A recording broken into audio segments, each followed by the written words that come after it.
So what's going on, YouTube?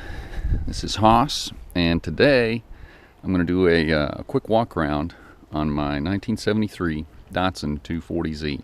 I hope you'll bear with me. This is my first time using a GoPro. I got a GoPro Hero 3 that I bought used off of a fella, but I wanted to start making my own videos and playing around with it a little bit as I managed to get this thing running more reliably over the last couple of years and have some more fun with it. So I'll start out with just a quick walk around, some history on the car, how I picked it up, that kind of thing.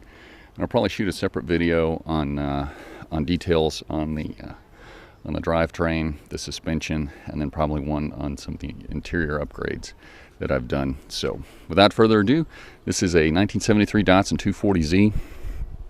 I bought it in 2000. I'm pretty sure I'm second or third owner. I bought it from a kid whose dad had bought it for him as a high school project, and they had gotten the thing running again. It had the original motor and transmission in it. It was built in October of '72.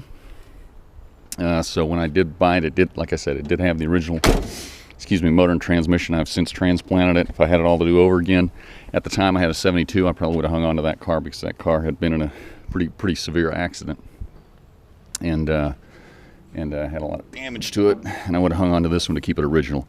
It was 115 blue, which is my favorite color in these cars. They started painting these things 115 blue in 1971. 72 and 73 was the last model year for it, and then it has the off-white interior. when it was clean, you can tell there. I did have the seats recovered, and I'll go into more detail who I got that stuff from, but you can see there on the transmission tunnel, it's still the original. It's faded a little bit, but it's hung on. It's in pretty good shape. Right now, a couple of years ago, I did have an L28, a P90 F54. I bought off a guy. I got it rebuilt by a gentleman named John Williams up in rest in peace, up in Atlanta. He is, for those of you who know the Southeast region, know the SCCA, and know Datsuns, you know that John did a lot of restoration work, that kind of thing. He was also a really good driver, drove a 240Z for a long time, an ITS. So he's the one who rebuilt the motor. A company called Not on Main Street Garage redid the head. But it's putting out, I had a dyno here not too long ago. It's putting out about between 175 and 180 horsepower and about 175 torque to the wheels at 6,000 RPM. So I'm very happy for that. But anyway, I'll go into more detail on that a little later.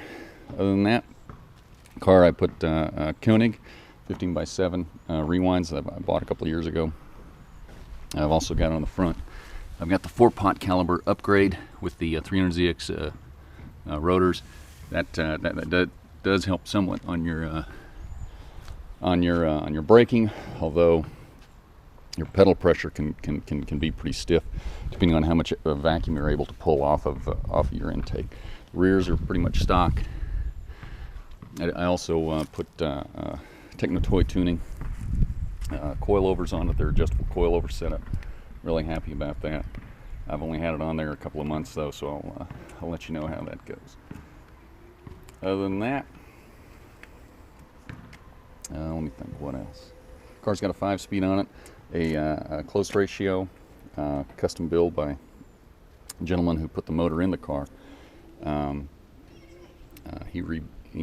was an early 5-speed out of a 280, and he changed the second and the third gear ratios on it to try and bring them a little bit closer together. And it's also got an R200 3.9 limited slip rear end that I put in it here not too long ago.